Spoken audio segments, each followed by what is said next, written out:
Welcome to McPlum, simple solutions served daily. You start by gathering tools and clearing the controller of power. This prevents shorts and gives access. First, remove the AA batteries or the detachable battery pack and any memory units. Set them aside. Use a small container to store screws as you remove them so you don't lose placement. Next, remove the visible screws under the grips and battery compartment using the Torx security driver. This releases the first joins and prepares the shell for careful prying. Once the external screws are out, insert a plastic pry tool into a seam and work gently around the perimeter. You want to disengage plastic clips without forcing them.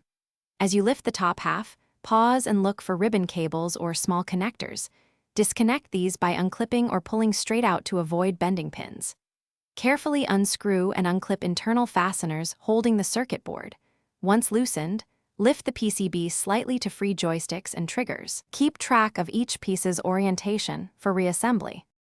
To finish, gently lift off thumbsticks, triggers, and the D-pad, noting the placement of springs and washers so they go back correctly.